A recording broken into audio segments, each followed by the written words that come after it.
अंदर कोई रोग ना प्रवेश कर जाए, इस प्रकार का हर व्यक्ति के मन में, अगर 2 पैसे कमाता है व्यक्ति तो अच्छा से अच्छा खाना चाहेगा। लेकिन आने वाले समय में हम इस क्षेत्र में आगे बढ़ रहे हैं।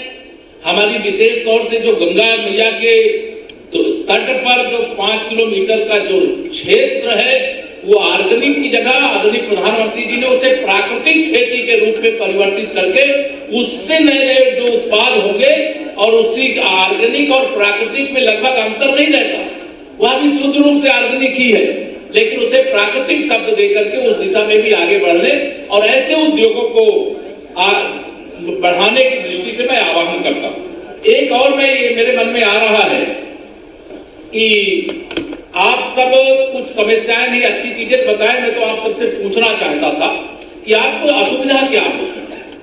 मैं अभी ये पूछ ही रहा था अपने कृषि उत्पादन एपीसी साहब से कि आप मुझे जरा ये बताओ कि इतना जब सुविधा है तो समस्या क्या है। तो मुझे ये बताया गया कि कुछ बैंकर्स की ओर से समस्या आती है। हाँ,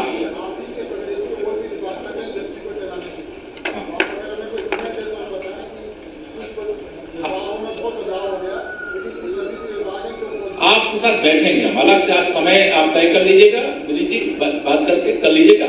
और मैं आप सबको कहना क्या चाह रहा हूं, बैंकर्स की बैंक की ओर से जो समस्याएं आपको आती हैं, देखिए कभी भी कोई इंडस्ट्री, जैसे एक रथ को चलाना है तो उसके 2 पहिए, सरकार अगर योजना बना करके दे रही है, सरकार सब्सिडी का पैसा दे रही है, तो बैंक फाइनेंस करे और उसका विश्वास कैसे, हम क्या है बैंक क्यों नहीं पैसा दे, बैंक को पैसा देना चाहता मुझे लगता, लेकिन बैंक पैसा क्यों नहीं दे रहा है, इसको भी हम लोग पता करें।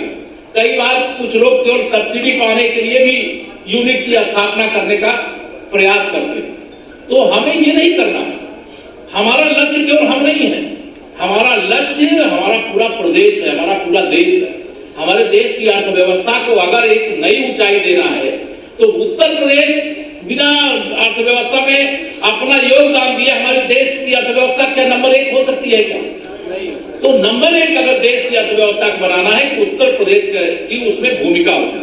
तो मैं बैंकर्स जो यहाँ बैठते हैं